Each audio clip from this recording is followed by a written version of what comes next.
Dear students, future colleagues, hello again! And for those who are new here, welcome to my channel and let me introduce myself. I am Dr. Teresa, a general practitioner that once was a student just like you. I'm here to make the journey becoming a doctor a little bit easier for you. In this video, I am going to talk about the heart's electrical conduction system, because the action of the heart as a pump depends strictly on it. The information recorded on the ECG represents the heart's electrical activity.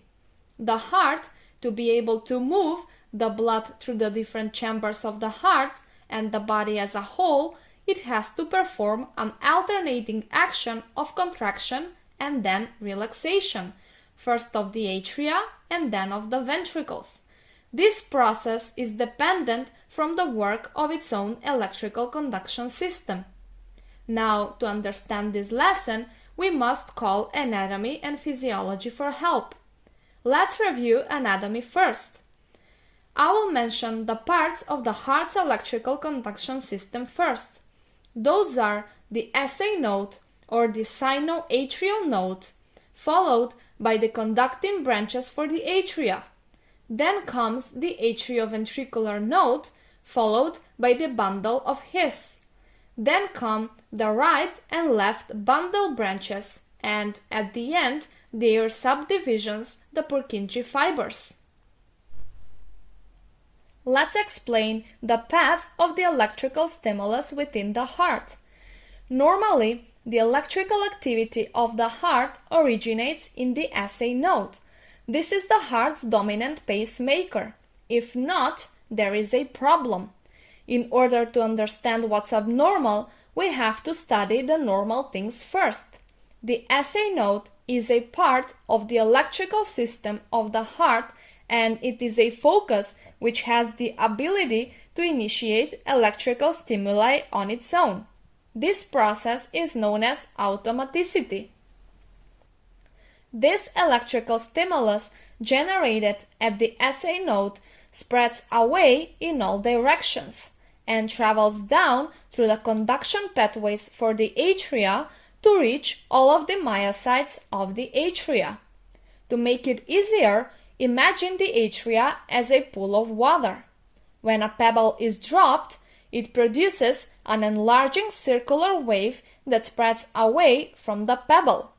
In this situation, the pebble is the stimulus generated at the SA node, and the circular wave represents the depolarization wave.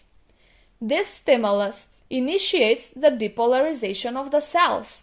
If you remember, the heart's muscle cells, while in resting state, are polarized, and this electrical stimulus will initiate their depolarization, which will lead to what? It will lead to their contraction.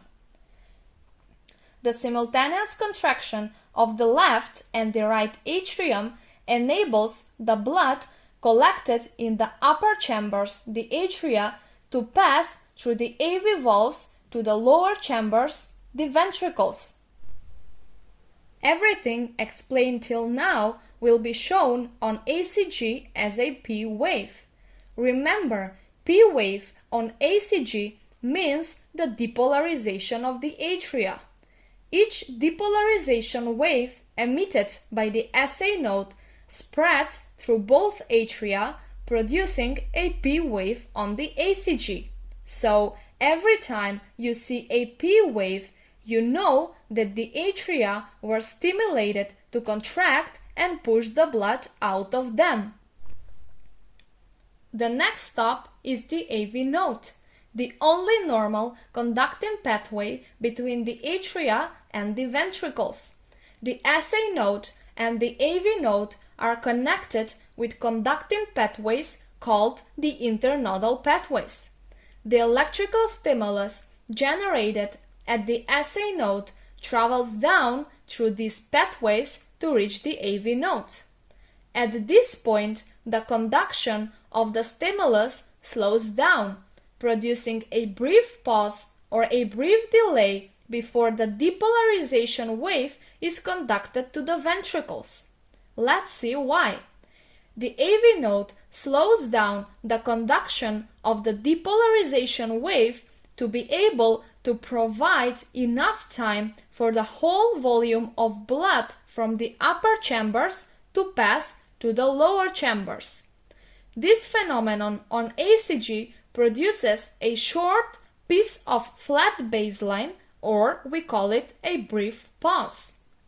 This delay in conduction is enabled thanks to the slow-moving calcium ions. Only in the AV node the conduction of the electrical stimulus depends on the calcium ions, and in all of the other parts of the conducting pathways it is carried by the rapidly moving sodium ions. Don't panic, this information is of no need for this lesson, but you will need it for later, and then it will be thoroughly explained. So till now we have explained where does the P wave and the flat baseline after the P wave come from. Let's continue. Upon reaching the ventricular conduction system, the depolarization rapidly shoots again. The ventricular conduction system originates at the His bundle, then immediately bifurcates into the right and the left bundle branches, and at the end they divide into tiny subdivisions. So the depolarization wave is quickly distributed to the myocytes of the ventricles. The depolarization of the myocytes of the ventricles will lead to the contraction of the ventricles, and the blood from the ventricles will be pushed into the pulmonary artery and the aorta. Depolarization of the entire ventricular myocardium produces a QRS complex on ECG. So the QRS complex actually represents the depolarization of the ventricles, or the contraction of the ventricles.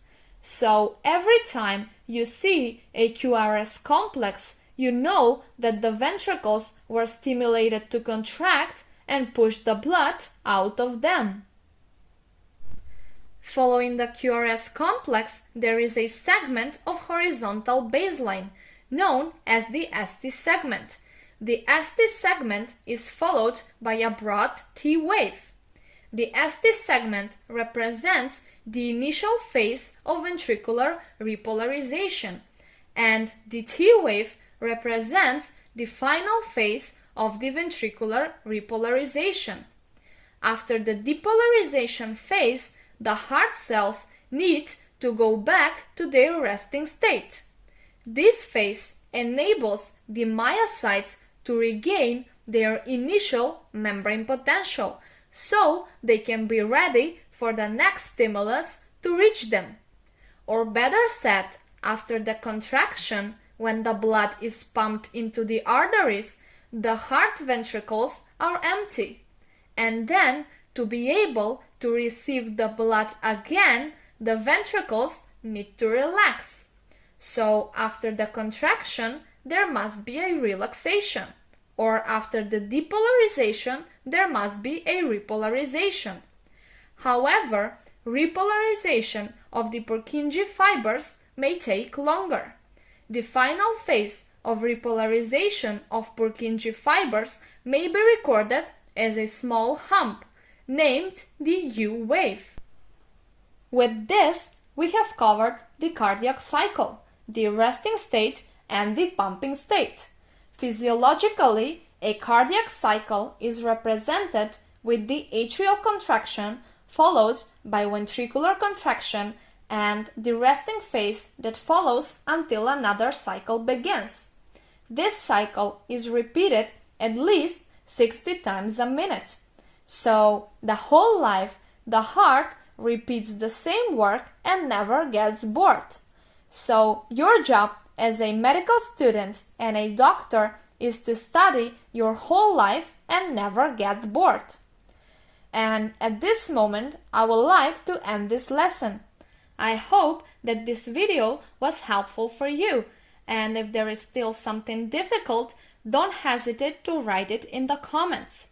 Also, don't forget to subscribe and share this video with your friends. Thank you for your attention and see you next time.